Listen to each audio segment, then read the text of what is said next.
Oh, my name's Ed Hayashi. I was born in 1937, April. I was born in Steveston, British Columbia. And no, I don't remember because I was quite young at that time, so I don't remember leaving from BC. First, when we got evacuated, we moved to Taber, Alberta. My parents had to work in the sugar beets. That was in 1942. That's a very good question. At that time, my parents had 4 kids. 4, yeah. We were all 1 year apart, and we had to. That's why my parents want us to live together, and that's why I think they chose to move to Taber, Alberta. They needed people there to work on the sugar beets, so that's where we went to. Yes, we lived in a company house. It was a shack. Those days were very cold, and no insulation, and they didn't have no electricity, and we had very little to eat, and we had a very hard time.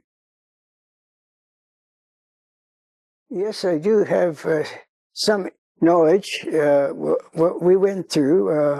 I remember going to school on a horse and buggy in those days. Yeah, we enjoyed some of the things we played on the field, and our kids, when we were small, we didn't know too much about the war, so I thought we had a good time, I guess, in some ways. Yeah, so back memories that I know my parents had some very hard times. A lot of hardship, but we went through it anyway. We had a coal stove. It's a stove where you have to put coal in, and then it heats the house. That's all we had for heat. And I remember very cold days. My mother used to have a rock and put it on the stove and heat the rock up, and then we used old blankets around the rock and put it beside the bed so we could keep our feet warm. Yeah. And in the morning, when you have water on the stove, it mixed into ice. That's how cold it was. We had to travel about 2 or 3 miles away from the town. So we sometimes, my dad had an old truck, and then he went shopping for groceries and that. Food, we ate what we grow, we ate what we got. We were not very fussy about food. We ate what was on the table. So that's how we lived through. Yeah, because we were far apart, eh? We lived on the farm, so our neighbors were maybe half a mile away, so we didn't have too many friends. When we were small, we went to Sunday school. Every Sunday, there used to be a lady that came to pick us up on her car and take us to Sunday school in Taber, Alberta. So we looked forward to going to Sunday school. Yeah, so we learned more about Jesus Christ. Well, we lived in Taber, Alberta for 8 years, from 1942 to 1950. We stayed in Alberta.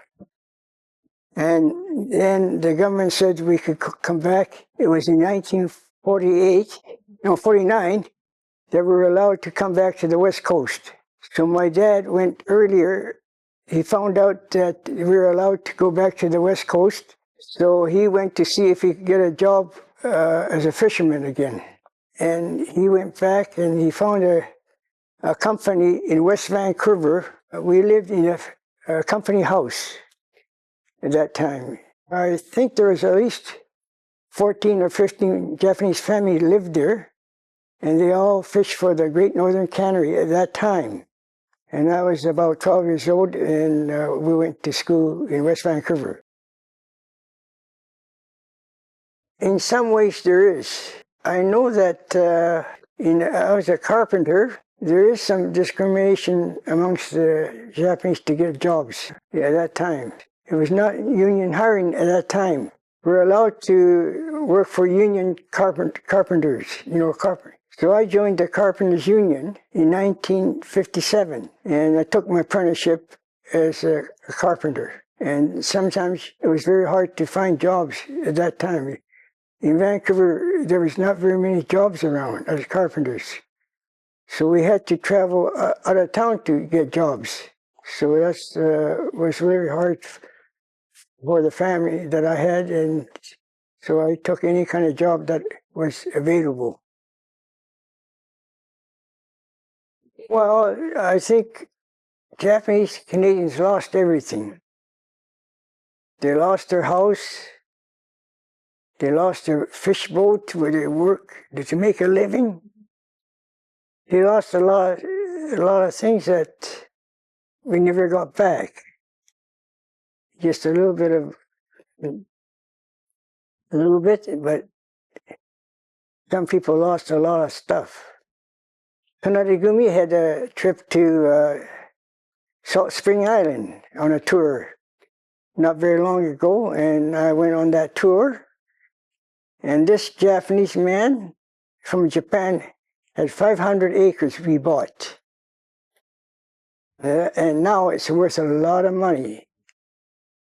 And he never got a penny back. Isn't that a shame? Yeah. See, in those days, and I think he came in the late 1800s from Japan. There were a few Japanese people that moved in those days to Salt Spring Islands. They made their living on fishing and maybe some other, farming and stuff like that. And they lost everything. So that's a shame. I think we should keep our culture. It's very important that we're still Japanese and we have our culture. I think we should keep it up. Yeah. Japanese people are very polite, and most of them are honest people. I'm saying most, yeah, and I like to keep it that way. We're well known for good people, honest people, yeah, and hardworking people, yeah. And the younger generation, they think different than the old generation. They haven't got the drive like our generation, meaning hard work, and money does not grow on trees. You have to work hard for it. And I tell my kids, when I give them, spend your money wisely. That's what I tell my kids. When I give them money, sometimes I said, spend your money wisely. So I know, so we my parents went to rough times, but I worked hard, and yes, I'm still very proud to be a Japanese Canadian. Yeah, I'm happy where I am.